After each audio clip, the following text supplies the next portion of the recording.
Current ఇవ్వడం వల్ల, నాణ్యమైన విత్తనాలు ఇవ్వడం వల్ల, నాణ్యమైన ఎరువులు ఇలా మీరు అక్కడక్కడ చూస్తూ ఉన్నారు. ఇంకా కొంతమంది ఎరువులు కొంచెం ఇబ్బంది ఉన్నది యూరియా అని. కానీ మన జిల్లాలో ఎక్కడ కూడా యూరియా షార్టేజ్ లేదు, ఎక్కడ కూడా రైతులు ఎక్కడ కూడా లైన్లు కట్టింది లేదు. మన జిల్లాలో అట్లా మేనేజ్మెంట్ అట్లా చేసినాం మనం. మొదలే కలెక్టర్తో మాట్లాడి మరి మన రిక్వైర్మెంట్ ఇంతో అంతకంటే ఎక్కువనే మనం స్టాక్ పెట్టుకునే యూరియా కానీ, ఇలా బీస్ కానీ, ఇంకేదైనా మిక్స్డ్ కానీ, ఇంకేదైనా పొటాషియం కానీ, జింక్ కానీ, ఇంకా ఏది కూడా ఇవాళ షార్టేజ్ లేదు. మీ సొసైటీలో అసలే షార్టేజ్ లేదు. కాబట్టి ఈ విధంగా రైతులకు నాణ్యమైన విత్తనాలు, నాణ్యమైన ఎరువులు ఇవ్వడం వల్ల మన మార్కెట్ గ్యారంటీ. ఇలా పండించిన పంటను ఎవరు కొనాలా?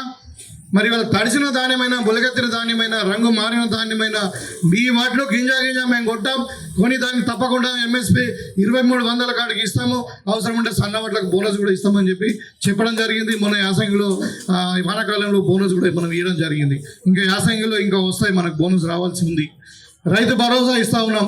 ఇలా రైతుకు రాజు చేయడం అంటే నిజంగా రాజుని చేసి చూపించినాం. ఇలా రైతులు అంత ఇంత మరి ఇలా ఎవరి దగ్గర డబ్బులు బ్యాంకులలో ఉన్నాయంటే రైతుల దగ్గరనే ఉన్నాయి, ఎవరి దగ్గర లేవు. ఇలా మా మహిళా సోదరులు కూడా ఫ్రీగా బ్యాంకులో లోన్ వస్తూ ఉంది. వాళ్ళు కూడా వాళ్ళ వ్యాపారాలు కూడా పెంచాలని చూస్తున్నాం. ఇంతకుముందు మహిళా సంఘాలు అంటే కోళ్ళ వ్యాపారమో పాల వ్యాపారమో అంటుంది. ఇలా అట్లా కాదు, వాళ్ళకి పెట్రోల్ బంకులు ఇస్తున్నాం. ఇలా వాళ్ళకు ఆర్టీసీ బస్సులు కొనుక్కొని అద్దె తీసుకుంటున్నాం. వాళ్ళ దగ్గర 150 బస్సులు ఇచ్చినాం. ఇంకొక 850 బస్సులు ఇంకా ఇస్తా ఉన్నాం. 1000 బస్సులు మహిళలకు ఇస్తా ఉన్నాం. మీరు అద్దె సిండికేట్ అయ్యి కొనుక్కొని ఆర్టీసీ బస్సు కొనుక్కొని ఆర్టీసీకి కిరాయికి ఇవ్వండి, మీకు వస్తుంది. అదేవిధంగా ఇలా ఏ రంగం మన విద్యుత్ శక్తి, ఇలా మన కరెంట్ అవసరం ఉంది. అదాని అంబానీ దగ్గర మనం కొనుక్కుంటున్నాం. దాని బదులు మీరే ఎక్కడ ఖాళీ స్థలం ఉంటే అక్కడ సౌర విద్యుత్ శక్తి కొరకు ప్రొడ్యూస్ చేయడానికి గవర్నమెంట్ గ్యారంటీగా మార్కెటింగ్ గ్యారంటీ ఇచ్చి అగ్రిమెంట్ చేసుకొని మీకు మహిళా సోదరులకు ఇస్తూ ఉన్నది. ఈ విధంగా మహిళలను కోటీశ్వరం చేస్తూ ఉన్నాం. ఇలా రైతును రాజు చేస్తూ ఉన్నాం. యువకులకు 60,000 ఉద్యోగాలు ఆల్రెడీ ఇచ్చినాం. ఇవాళ ఇంకా నోటిఫికేషన్లు వస్తూనే ఉన్నాయి. ఇవాళ ఎందుకు నోటిఫికేషన్ కొద్దిగా డిలే అయిందంటే మీకు అందరికీ కూడా తెలుసు.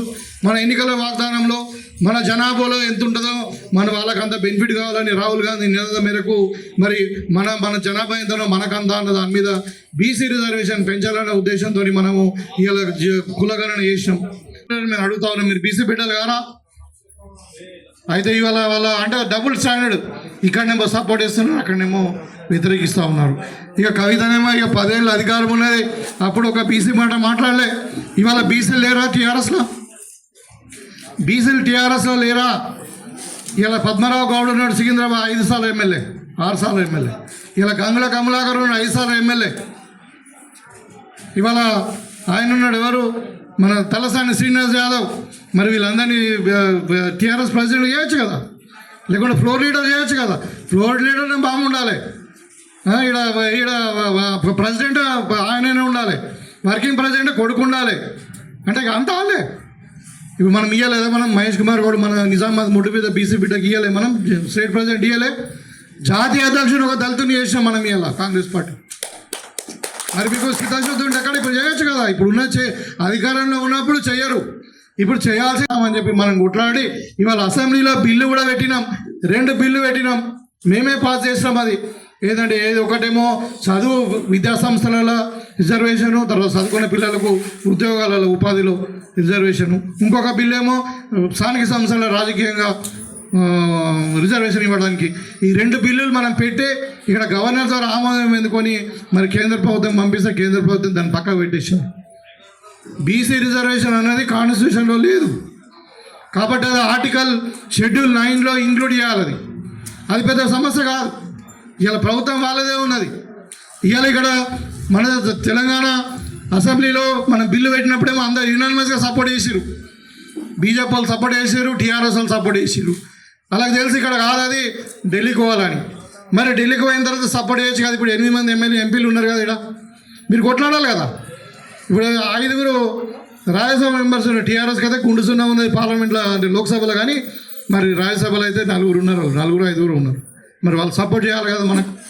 అంటే ఇవాళ నేను అడుగుతా ఉన్నా బండి సంజయ్ని, ఇవాళ నేను అడుగుతా ఉన్నాను మన అరవింద్ను, ఇలా నేను అడుగుతా ఉన్నాను బీసీ నాయకులైనటువంటి ఈటల రాజేందర్ను, మీరు బీసీలకు రిజర్వేషన్ ఇవ్వడానికి అనుకూలమా వ్యతిరేకమా మీరు చెప్పండి.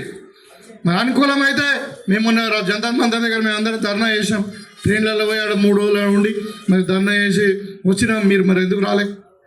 మరి ఇలా పార్లమెంట్లో మాత్రం ఎందుకు కలిసేస్తలేరు? మరి అంటే మీరు బీసీ రిజర్వేషన్ మీకు అవసరం లేదు.